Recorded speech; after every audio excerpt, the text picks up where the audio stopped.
Welcome back. It's Sporting Lives episode 11, part 3, the final part of the Richard Pitman trilogy. And, well, we've been through all those big races of the past, haven't we? The Crisps and the Lanzarottis and the Pendles, etc. And now we need to talk about broadcasting. So let's jump back in and get Richard's views on that BBC and satellite racing broadcasting career. What changes have you seen in terms of racing broadcasting over the years? Has it changed for the better? Vast. What do you think to it now? Yeah. Oh, the changes are vast. When I joined the BBC, Julian Wilson ran it, which is very unusual for a presenter to run it, but nobody else, they were all football mad. So Julian had an office and he ran it, did the contracts, all sorts of things. But he was very self-centered. He was the boss and he wasn't going to let anyone, and he only chose us people who were no danger to him. Jimmy Lindley, great at what he did, but Jimmy liked shooting, going to Hong Kong, managing a few horses. I like to think I was good at what I did, but I had other jobs, and none of us were any danger to him, and he kept us in those drawers.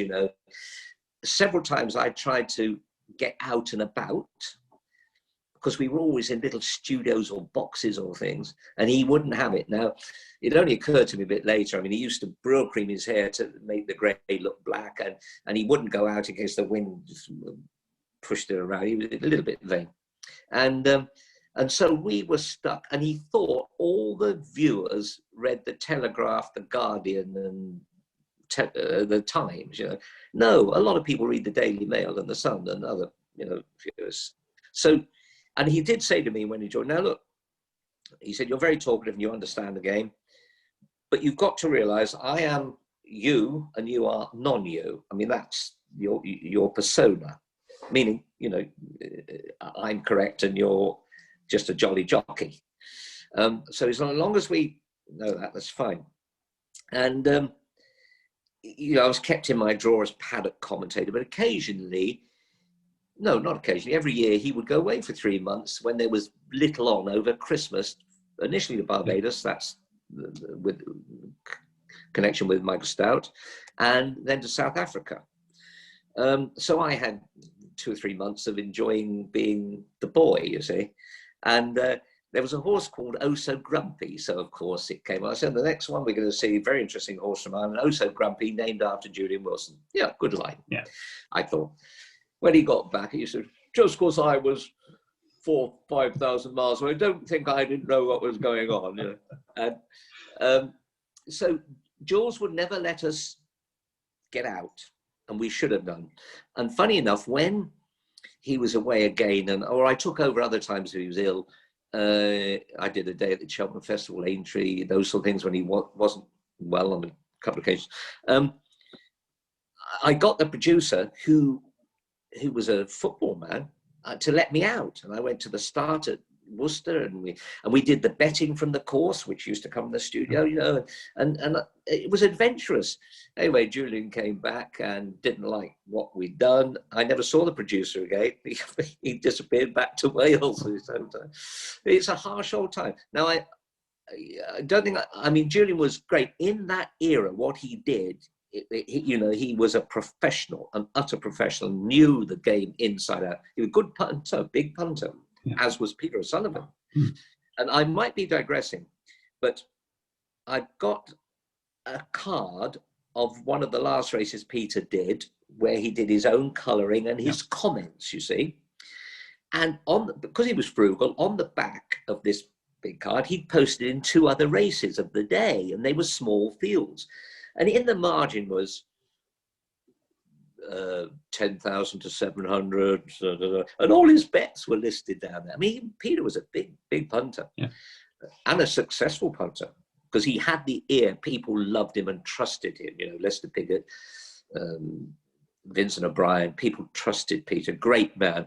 And on that card, when he gave it to me, he had put up, "Dear Richard, I hope you enjoy this, and it serves many happy memories, and it was an honor and pleasure to work with you." Well, that was Peter all over. I mean, I'm a scrubbing little ex-stable lad. He was a god. But he knew how to do things. And Peter was very clever. when he was with the Express, he dealt with Sir Max Aitken, the owner. He didn't deal with a sports editor. And when he was with the BBC, he'd deal with a director general or someone, you know, not a sports editor. Great man. It was an era, Jonathan. Well, I just touching on that, you're talking about him being a big punter. Now, I only met Sir Peter, I think, twice. On one of those occasions, I actually got him to sign my race card just to prove that I'd spoken to the driver. This was in the press room by this time at Newbury one day. Yeah. And he sort of signed it, you know, had a quick chat with me, obviously, just exchanging pleasantries. And I did see his betting slip. Now, I won't reveal the contents of what were on there, but it was a serious amount of cash going on this next horse. Yeah. It was because we weren't out and about.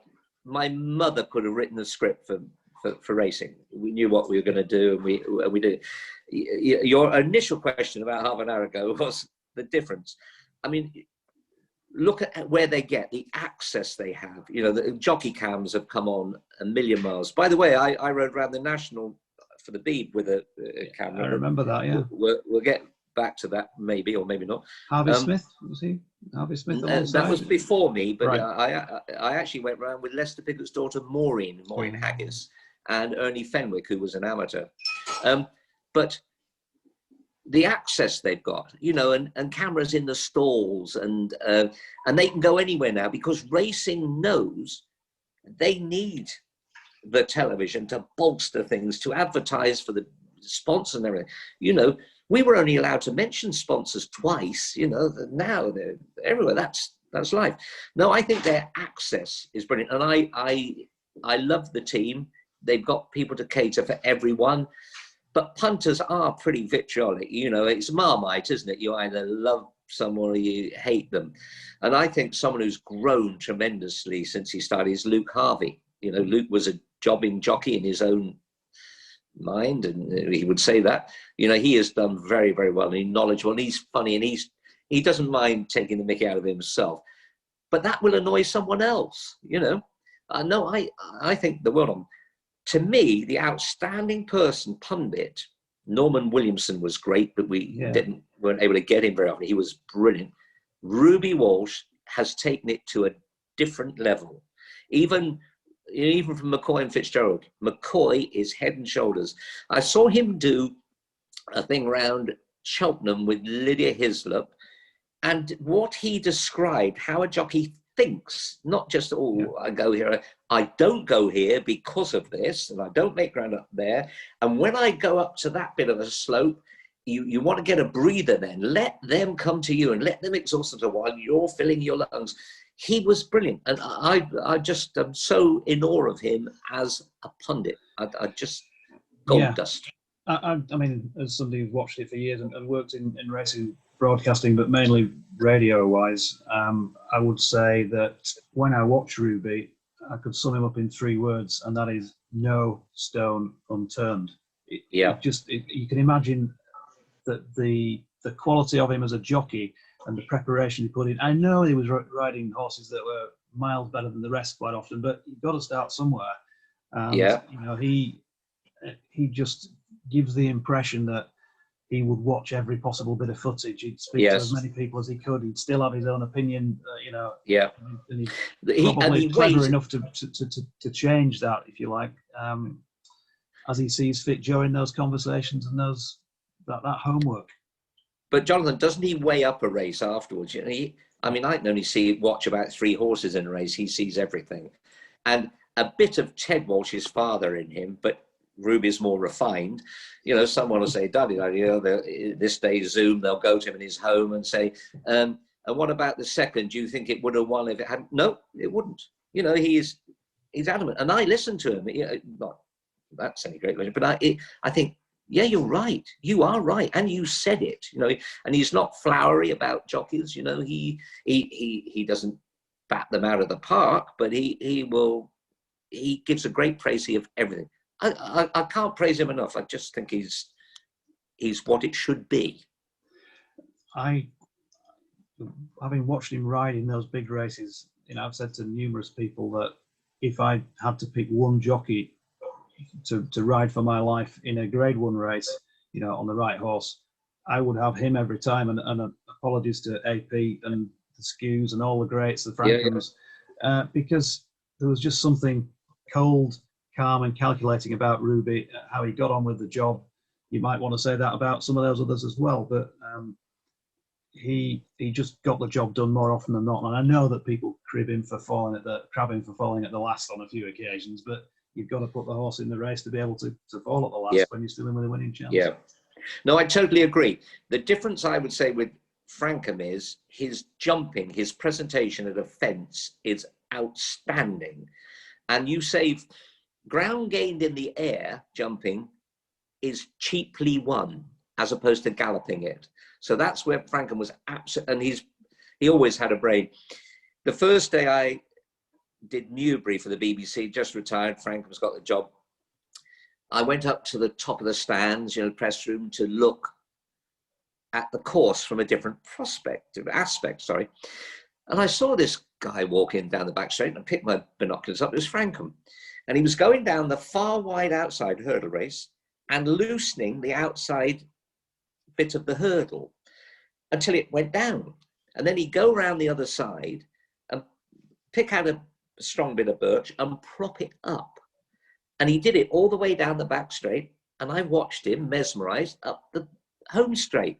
And I've run down the stairs and got to him and said, "Hey, Franks, I've been watching you. What on earth were you doing?" He said, "Oh, this horse I'm riding," he said, "it's odds on, but it can't jump. It's terrible." So I altered the odds into my favor. Now, how clever is that? And it did. It knocked every outside hurdle down and won. Brilliant, man. So, they all had different attributes.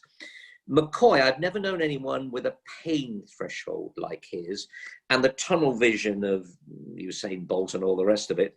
You see, why I was just jobbing along as a jockey was I was a good loser. I enjoyed the ride. It didn't burn me up if I was second.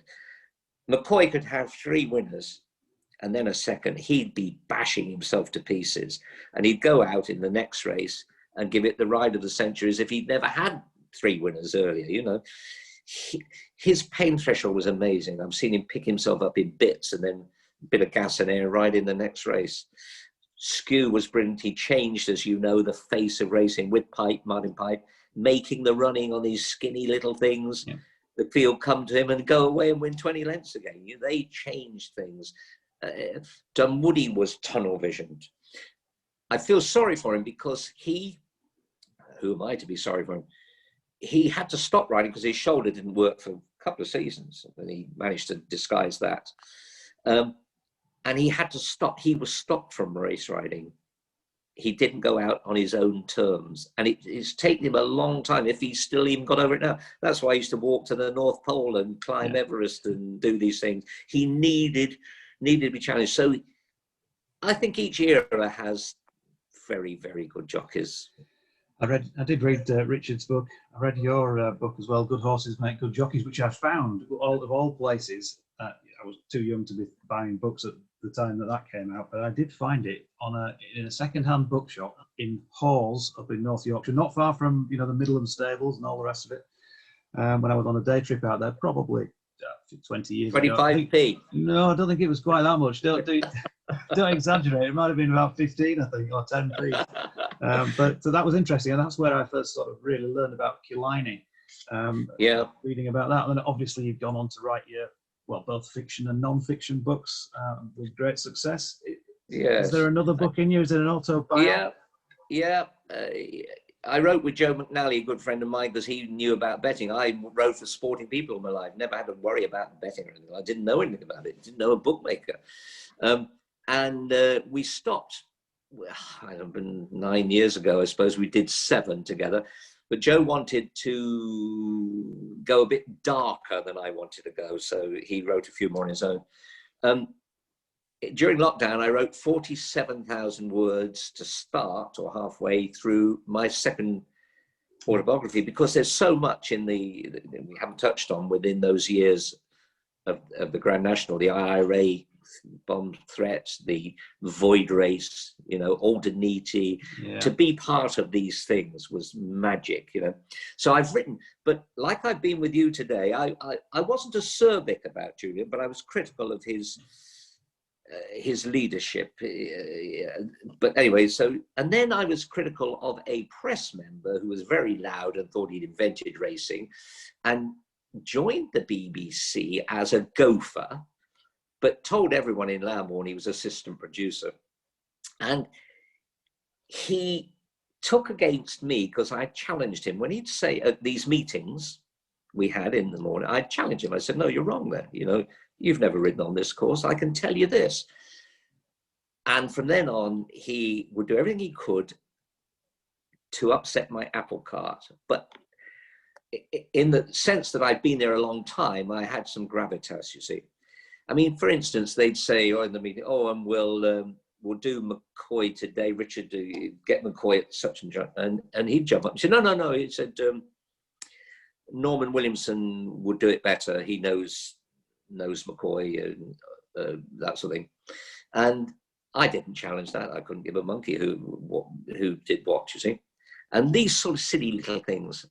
And then at the Grand National, when Comply or Die won, at the morning meeting, I was given the brief of interviewing Willie Mullins, coming down the steps from the new weighing room, you know, en route to the paddock at a set time, and you're there and you're ready, and the crowds are all around you. Very great place to do someone atmospherically. And his job was to get the people to the commentators. You know, that was his job. And I said to him an hour before, have you seen Willie? No, I haven't made contact yet. I can't get him, but, you know, he'll be there. 5 minutes before, he came up and he said, I can't find Willie, but he's got to be in the pre-parade ring saddling. We'll get him, don't worry. And he said, don't tell Carl, who was the producer, don't say, look, Carl, we can't find Willie. He said, because he's got enough on his plate. So I'm standing there, and the producer says, okay, Pitters, a minute to live, no interviewee. I'd been in the game long enough to know I could talk to the punters if I needed, you know, talk around. So that would, no Willie Mullins, you see. But as he said 20 seconds to live, David Pipes walking down the stairs. David, here. Daddy and I talk about the horse. Of course, the horse wins. So I'm now a hero. But this guy had done this specifically to put me in the poo. Well, right. You know, it's a big day, and the team, no one else had ever done that. The team are bigger than that. So, sorry, let me just put this in context. So looking at these 47,000 words, I said, well, I've been not great with Julian, and I've run this fellow down, and I've been as honest as I could about everything, and very praiseworthy because I admire everyone. So I stopped writing it. I thought it'll sell 1,000 books and it'll cause so much hassle. I can do it. Look, my age 78, I can do without the hassle. So it's sitting there. But I've also written a teenager's book about a pony and a girl, and it's Scruffy, the pony that wouldn't be ridden, in inverted commas, or brackets, and Holly, the girl who wouldn't talk. And they both have traumas, that's why they can't. And it's a very, very good book. I love it. I even cry at the last paragraph, and I wrote it to cry. Anyway, I sent it to my former publishers, and my agent, I sent it to my agent, and he sadly died, and his assistant just sent it back and said it's not for us. But I know it's a good book, and it will sell. But I'm lazy. I put it in a drawer 9 months ago, done nothing about it.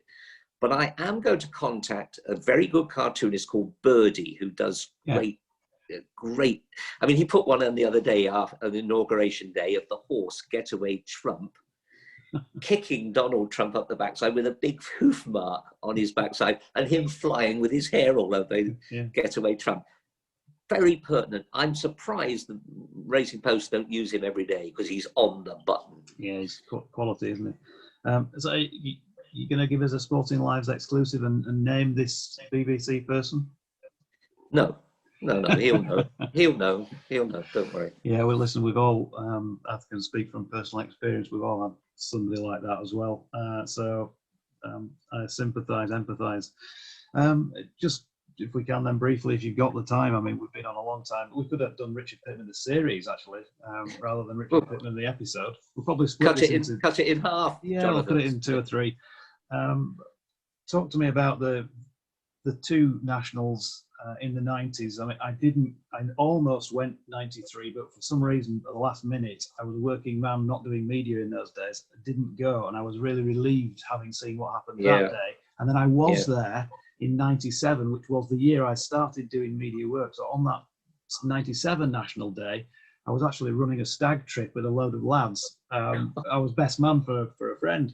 And so I remember that from personal experience being there, which was weird. We were, just to give you this perspective, we were in the Tats stand. You know, we just bought tickets for that, and you know the concrete slope at Aintree. Yeah. I was standing at the back there. I'd lost all the lads. This is in the days just pre-mobile phones being popular, so they'd all disappeared off in a bar, and I couldn't find them anywhere. Imagine however many thousand people are there. So the first race is run. We're waiting for the second, I think it was. Or was it 2 races had been run? We're waiting for the third. Yeah. And then there was the announcement, everyone must leave. And I just thought, I can remember disbelief, sitting on the metal bar at the back of the Tat stand, and people were dispersing gradually. I don't think many people could believe what was going on. And I just thought, I was starting to get emotional, thinking this is my favourite race. You know, I've loved the Grand National since I was a child, and somebody's telling us to get off the track. What is going on? The police horses actually rode up the slope and told me to get off, and said you'll be arrested if you don't leave now. So obviously we never saw the race, and I went back on the Monday to watch just for that rerun. Drove the 70 miles from Leeds across there to watch it. Yeah.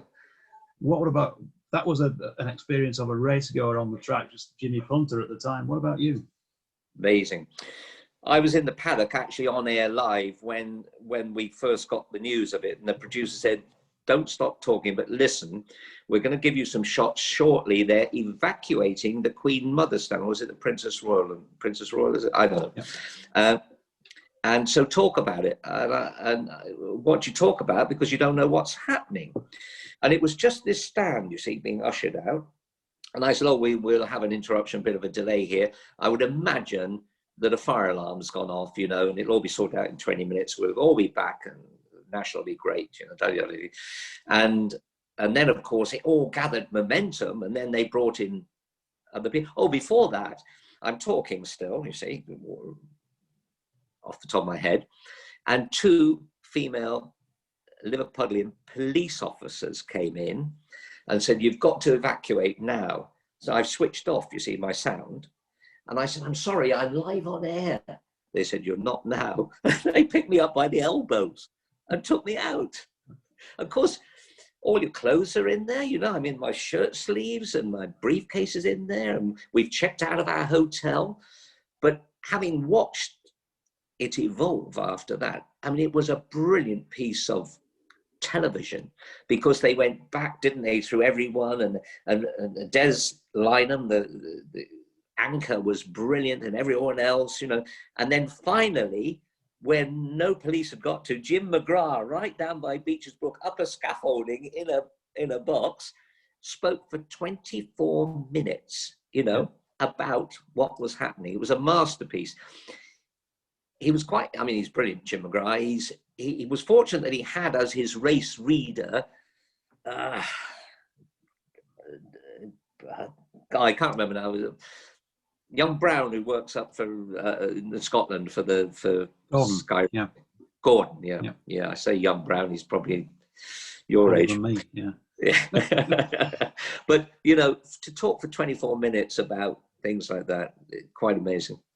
And when we got back on the Monday, all the cars in the owners and trainers had been gone through by the bomb squad and removed, but there were 2 left in there.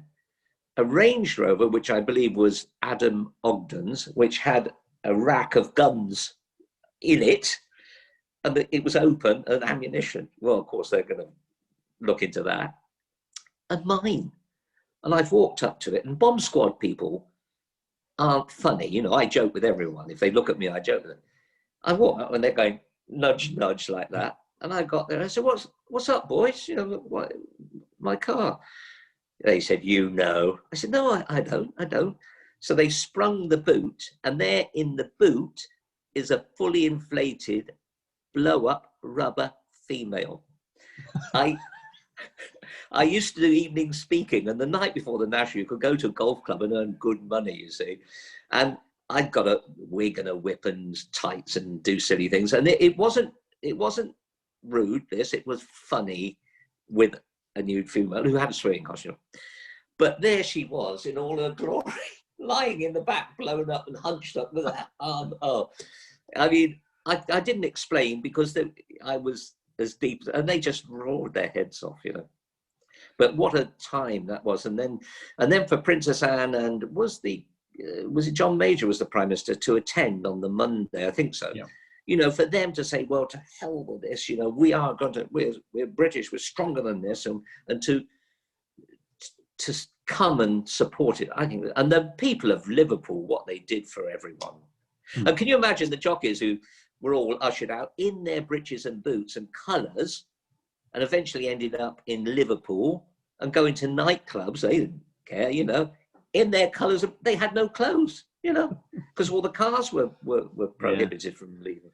Amazing times. It was, and it was a surreal experience going back on the Monday, because you were, you know, like I say, I drove 70 miles for one race for 10 minutes of action. But then once you'd got in the security, they allowed you to go anywhere. So I was actually standing on the roof rather than on the tat stand on this one. So I got a brilliant view of Lord Gilleen, unfortunately beating my bet, Sunny Bay. Yes. Great.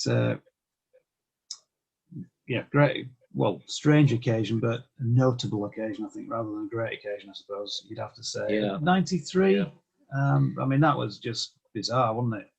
Yeah, it was. And I'm convinced, just to reiterate for your viewers, Void after 2 false starts, and Dunwoody with the tape round his neck. But what lessons we learned from that?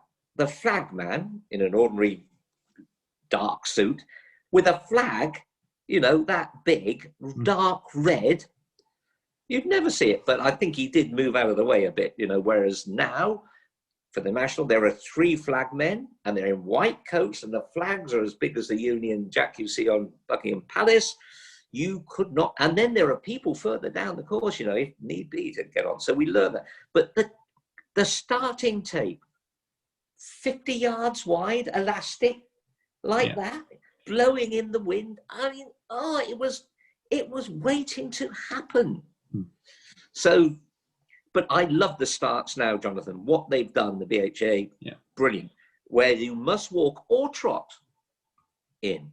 If you can't, you have another go at walking and trotting. They did try the standing start, but that's still the option if there's 2 false starts, the standing start. But, you know, we've lived through all these races, Cheltenham Fest, where they just barge through the start, don't they? You know, it's one of the great things.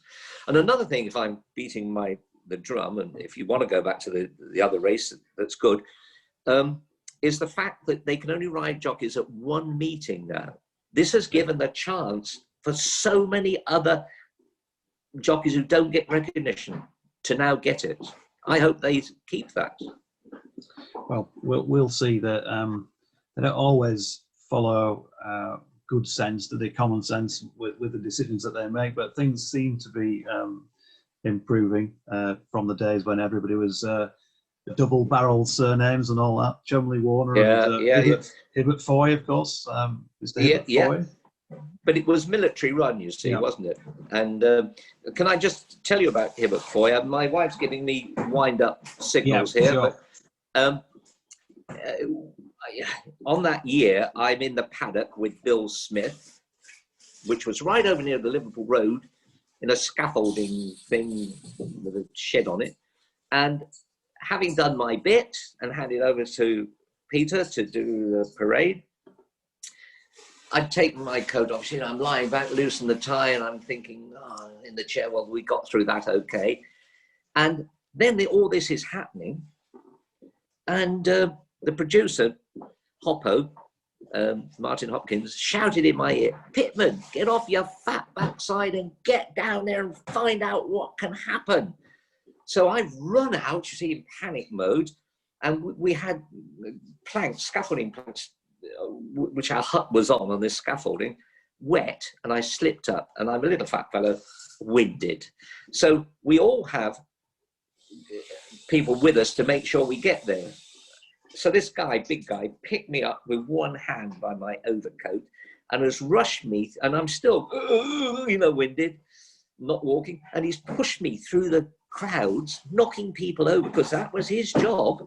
And we got to the start where they're all milling around Keith Brown, the starter, and he's pushed his way through there, saying, BBC, must get it, and stood me upright, you see, and the wind is blowing my brim of my, I look like Charlie Chaplin. It's irrelevant what I look like. And I said to him, "Keith, can you tell me, the world is watching. We were linked into Hong Kong, and they couldn't bet on their next race until ours was come to a result." So he was brilliant. He said, "Yes, I can tell you exactly what will happen. Anything that's fallen or completed one circuit will not be allowed to run again if we run again." Great, I'd done my job. With that, a fist came through the picture, right up against Keith Brown's chin, and it was John Upson who had Zeta's Lad, the favourite. Yeah. And at the end of the fit, he said, "The next time I see you will be in court." Of course, we all disbanded. I thought I'd done a great job. I'm walking back. He said, "Pitman, that was good, but we need more." He said, "Find a steward." So the stewards that day were in a porter cabin, up a scaffolding, 4 ladders high. So he went up 4 different levels, long way, ladders, no health and safety things. And I went to go up there, you see, cameraman, soundman, me. And there was a man with a big beefeater hat and a sword, standing at the bottom, guarding it. He said, "Sorry, sir, you can't come here, stewards are up there." I said, "Yes, they've invited us up, where the BBC invited us up to tell us what's happening," which amazing for such a wet person as me. Anyway, up we went, which was not easy. And we got to the porter cabin. I knocked on the door, and out came Hibbert Foy, you see, who you mentioned. "Yes, Pitman?" I said, "BBC, we're live we're live. Can you tell us what is happening? What can happen?" He said, "You'll be told after the people on the racecourse have been informed." There were 70,000 on the racecourse. We got 600 million viewers. Anyway, I said, "Patrick, the world is watching us." He said, "You'll be told," and shut the door.